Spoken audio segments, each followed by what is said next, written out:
এ মাসেই জাতিসংঘের গুম বিষয়ক আন্তর্জাতিক কনভেনশনে সই করার সিদ্ধান্ত নিয়েছে বাংলাদেশ।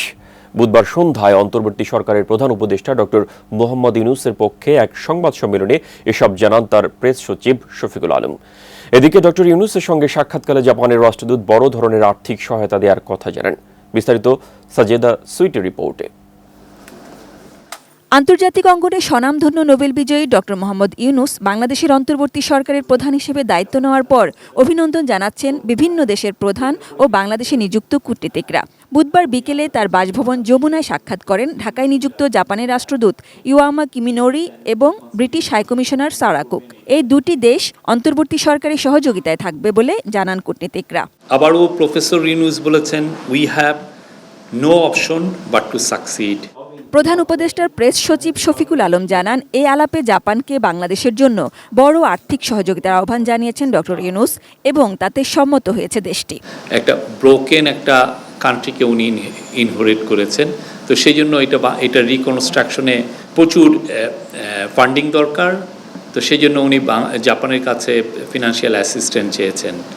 ব্রিটিশ হাইকমিশনারের সঙ্গে আলাপে ডক্টর ইউনূস যুক্তরাজ্যের নানা জনের পাচার করা বিপুল টাকা দেশে ফেরাতে সে দেশের সহযোগিতা চেয়েছেন। প্রফেসর ইউনূস ব্রিটিশ ইনভেস্টরদেরকে বলেছেন বাংলাদেশে ইনভেস্ট করার জন্য। আপনি জানেন ব্রিটেনে অনেকে বাংলাদেশি প্রাক্তন গভর্নমেন্টের অনেকে ওইখানে বাড়ি ঘর করেছেন, তো টাকাটা কিভাবে গেল এটা একটা বড় কোশ্চেন।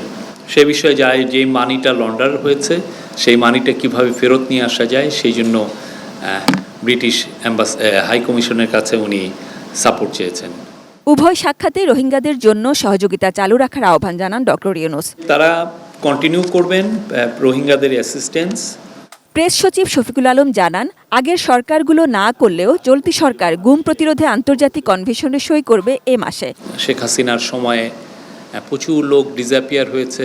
অধিকার একটা হিউম্যান রাইটস অর্গানাইজেশন, তারা তাদের হিসাব মতে 700-র বেশি ছিল এবং তার মধ্যে এখনও 150 মোর দেন 150-এর এখনও কোনো হিসাব নাই।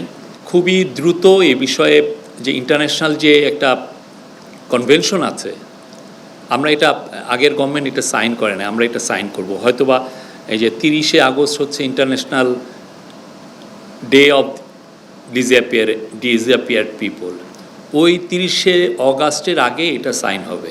একটা ডিসঅ্যাপিয়ারেন্সের উপর একটা কমিশন করার চিন্তা ভাবনা আছে।